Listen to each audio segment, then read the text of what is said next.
Sai Ram, I am now speaking from one of the holiest of spots on earth called Prabhasa Kshetra. This Kshetra from the Vedic times to the times of Lord Rama, to the times of Lord Krishna and to the times of our Bhagawan Sri Sathya Sai Baba has held very special significance. The waters here are considered as nectar Amrit. It is also a very special place for Lord Shiva. This is the spot where one of the Jyotirlingas, Somnath, is located, and what you see in the background is the holy temple of Lord Somnath. The history of this temple and its association with our Bhagawan is amazing and phenomenal. It will make jaws drop, eyes open wide and hearts fill with love and devotion. It was an amazing experience to go into the temple, and unfortunately, or shall I say fortunately, they don't allow photography or videography anywhere inside. Unfortunately, because we can't capture it, but fortunately it allows us to capture something much more grand, something much more amazing, something much more phenomenal. Let me get back to the room and change into my traditional clothing and narrate to you the beautiful story of Saishwara and Somnatheshwara.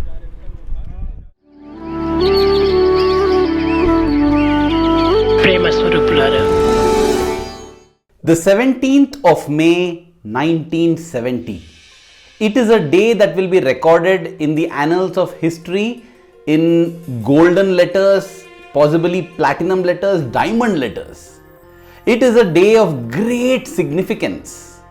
On that day, in this town of Somnath, which is located along the southern shores of the Saurashtra part of Gujarat, there were hundreds and thousands of people, and the crowds kept getting bigger and bigger and bigger. See, usually Somnath has large crowds, no doubt, but that day it was tremendously large. People were just flowing in from all the nearby centers, cities, towns and villages, Junagadh, Dwarka, as far as Jamnagar and Navanagar. People had just come in buses, in cars, in whatever modes of transport they could find. It felt as if the Lord of Somnath, Somnatheshwara, Lord Shiva himself was going to be coming there to grant darshan. And that was indeed the case. You see, the word Somnath means Natha, or the Lord of Soma, the moon. It is believed that the moon god, Soma, worshipped Lord Shiva in this holy spot, and that is how it has been named Somnath. This temple is extremely ancient. It dates back almost to the beginning of human civilization and history, and it is believed that Lord Brahma himself set up this temple. But then the word Somnath in Sanskrit can be broken up in another fashion as well. Natha means the Lord, and Soma can also be broken up as Sa and Uma. Sa Uma, Sauma, Soma. Sa Uma means with Uma, with goddess Parvati. It is Lord Shiva along with Parvati, the Shiva Shakti. And the epitome of Shiva Shakti, the embodiment of Shiva Shakti, our Bhagawan Sri Sathya Sai Baba was visiting Somnath on the 17th of May 1970, and that was the reason for those tremendously large crowds. But then, why was he visiting? What is the significance? Well, on the face of it, Swami was visiting the Somnath Temple to inaugurate a grand entrance that had been built, the Digvijayadwar, or the gateway of ultimate victory, as it is translated. The Digvijayadwar had been constructed and Swami was coming there to inaugurate it. He was coming there at the invitation of the Rajmata of Navanagar, the Queen of Navanagar. But then, that, as I said, is just the superficial reason. Swami had told the members of his entourage, and Professor Kasturi records it in the Sanatana Sarathi as well as the Satyam Shivam Sundaram that Swami had promised to show them the true form of Somnatheshwara, the true darshan of the Lord of Somnath. And that is why everybody was so excited and this news had travelled. Whenever Swami tells something to someone and says, keep it a secret, invariably the whole world gets to know of it. Possibly that is the divine design. And so hundreds and thousands of people had gathered in Somnath to welcome Swami, the Shiva Shakti Swarupa, Saishwara as Somnatheshwara. The Somnath Temple houses what is known as a Jyotirlinga. Jyotirlinga is made up of two words, Jyoti meaning light and Linga which means a sign or a symbol. That's all. So a Jyotirlinga is a sign or symbol of light. What light? The light of wisdom, the light of illumination, the light of knowledge, the light of Parabrahma, the light of the Atma Jyoti, the ultimate merger, the ultimate self-realization. So the Jyotirlinga is a symbol of that, of the ultimate, of the supreme Godhead. If you see the shape of a linga, it has neither a beginning nor an end. That is why it is symbolic of the supreme Parabrahman who has no beginning and no end. It is believed that there are 64 Jyotirlingas in India. Of those 64 Jyotirlingas, 12 are considered extremely special, holy and sacred. And among those 12 Jyotirlingas, the primary, the foremost, the first among them, as the Jyotirlinga Stotram goes, Saurashtre Somanatham cha, Shri Shaile Mallikarjunam. The first among them is the Somnatheshwara Linga in Saurashtra. So that is the significance, the monumental significance of this Somnath temple. And as I said, it is believed that Lord Brahma, the creator, created this temple for Lord Somnath. It has been in existence since those times, but then because of such a long history, many times this temple has got dilapidated. And whenever it got dilapidated after thousands of years, the temple was rebuilt. Just like the Atma, the soul, leaves and takes on a new body, the temple too kept changing its body and form, but the Atma, the Jyotirlinga, it is called the Sparsha Linga. The Sparsha Linga, it has remained the same, whereas the temple has changed. But then in the 12th century, the Muhammad of Ghazni, he invaded India. He plundered India, especially the Somnath temple. He was interested in the gold, the diamonds, the gemstones, the precious things that were used to construct this beautiful temple, this powerful temple. He raided and looted without a slightest care. Not stopping at that, he destroyed this Somnath temple and razed it to the ground before returning. This Muhammad of Ghazni returned back with all the loot and riches, and that enriched the Ghaznavid empire for centuries to come. You can imagine the amount of treasures here. But then foolish Muhammad Ghazni did not realize that what he has taken is a superficial treasure. The real treasure lay far below, deep within. In order to protect, it is said in the Skanda Purana that the Sparsha Linga or the Jyotirlinga at Somnath is the shape of an egg, a chicken egg. It is that size with the brilliance of the sun, and it is buried deep underground. The linga that he destroyed is just an outer symbol, an outer sign of the Sparsha Linga or Jyotirlinga that is buried deep within, as mentioned in the Skanda Purana. I doubt Muhammad of Ghazni even knew the Purana, forget reading the Skanda Purana. So he thought that he had destroyed the temple and he had established his rule and taken away the loot. Then Maharaja Kumarapala rebuilt that temple, enriched it back with all the gold, the precious metals, the precious gemstones, diamonds, everything. And again the temple stood magnificent. Again, it was attacked by the Islamic rulers who were ruling at Delhi. Alauddin Khilji's armies came up to Somnath, plundered it, looted it, and yet again destroyed it. Again, another ruler, Hindu ruler by the name Mahipala, reconstructed the temple, built it back, and again enriched it. Yet again, the Sultan of Gujarat looted it, destroyed it. After that, many other Islamic kings have come and broken this. Ultimately, it was in 1665 that Aurangzeb, the Mughal emperor, demolished the temple completely, looted it, and in fact passed an order that even the remaining ruins of the temple would be completely destroyed if any Hindu tried to go and worship there. In fact, he also built a mosque. Why did he build the mosque? Because Muslims used to come there to pray.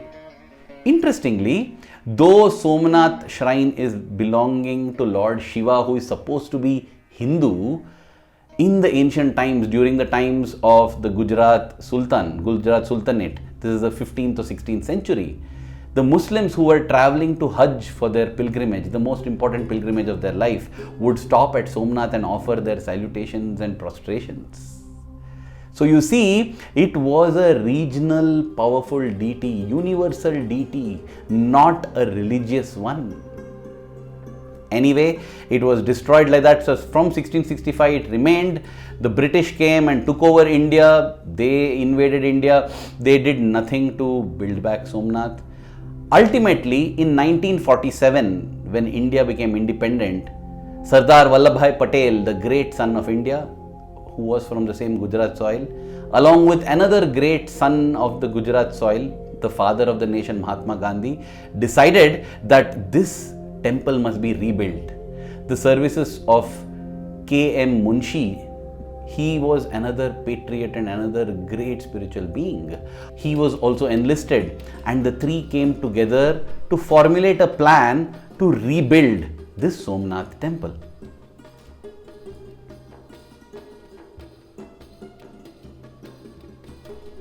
The mosque was there, right? So government funds were used to shift this mosque to another place without destroying anything. But then Mahatma Gandhi insisted that the temple should not be built with government funds. Nobody should lay claim on it. It should be built by the funds of the devotees.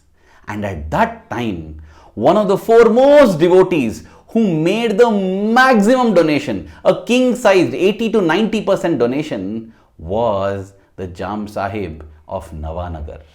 This great ruler therefore became the trustee, the managing trustee of the committee for the Somnath temple, which was now christened as Mahameru Prasad, the gift of Mahameru. And this temple rebuilding started.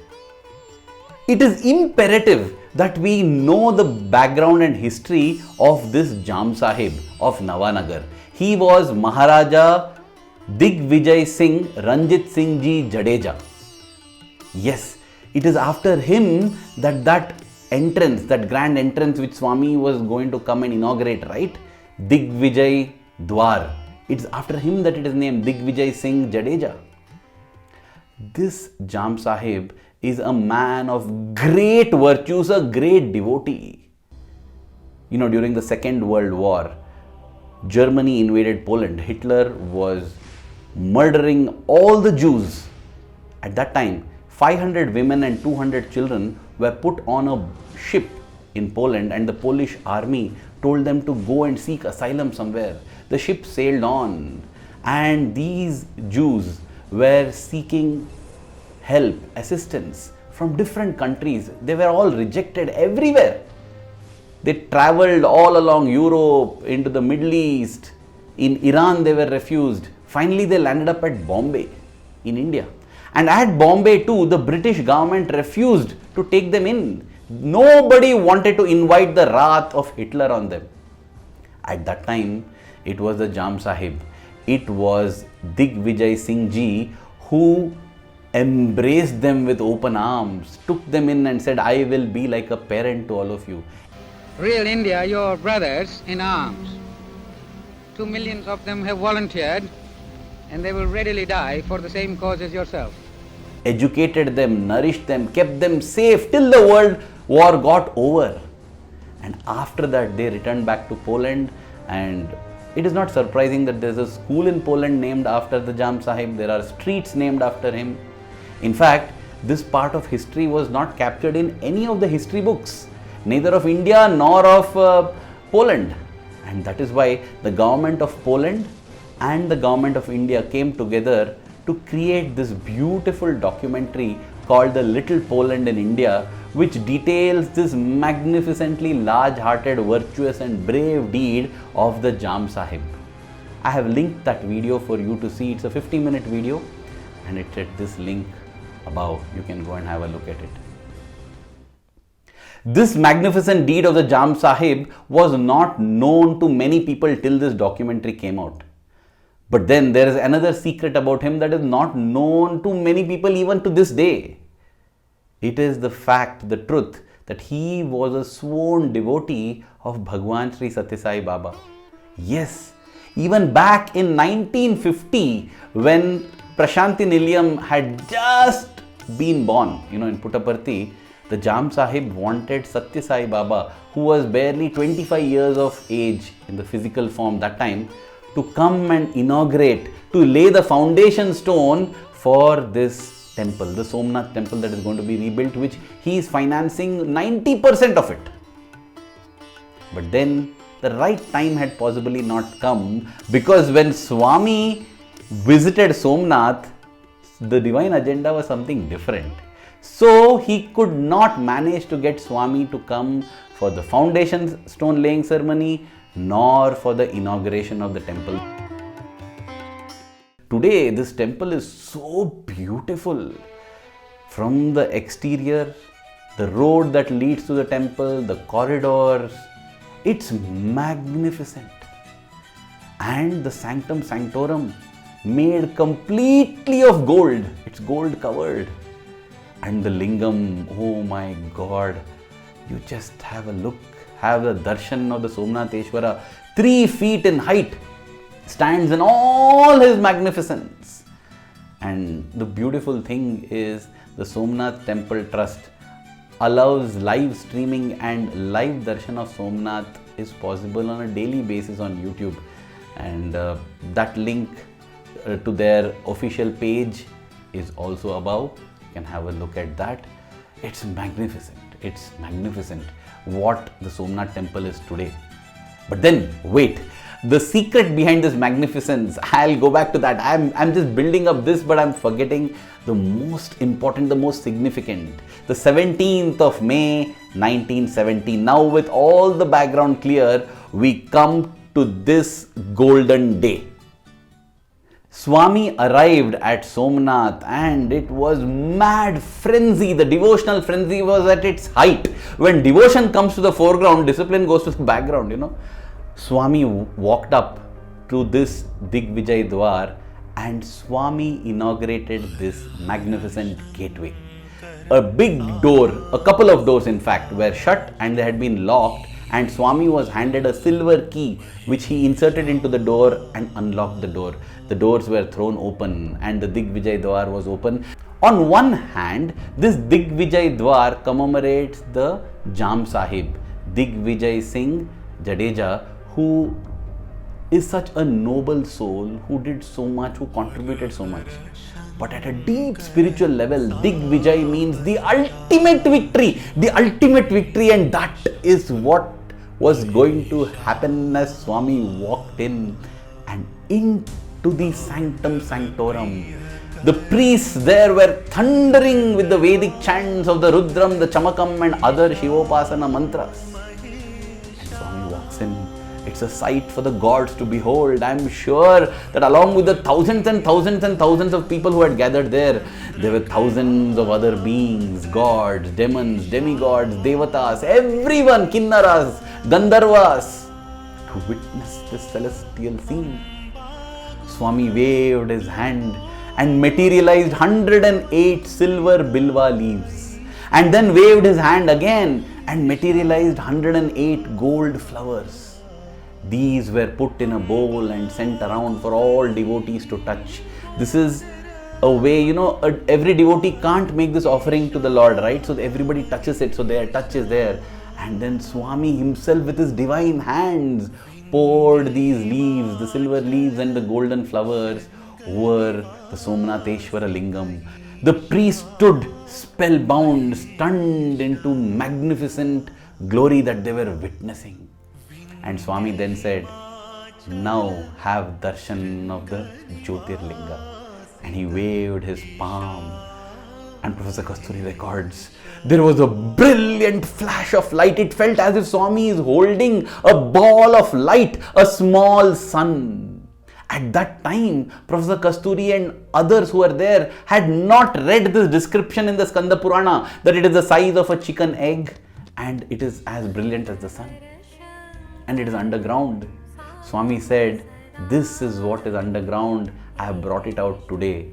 From today, henceforth, this lingam can be placed outside." It was buried deep below because this temple was destined to have these multiple invasions. But from now on, no more attacks will ever happen on this temple, and therefore this can be out. And then Swami waved his palm again and materialized a silver stand for this lingam. This is that powerful lingam. This is that magnificent Jyotirlinga, the Sparsha Linga, that has been there since the beginning of civilization, buried deep within. All the invaders who came and destroyed the temple and the lingam have only touched the external, not the internal. The internal is eternal. I could not get the darshan of that Jyotirlinga because I think it is kept somewhere inside, and there were no priests at all. It's a very different kind of temple. When you go, there are no priests, there is nothing like offerings that devotees are making. It is there for silent connection between you and the Lord. Beautiful darshan.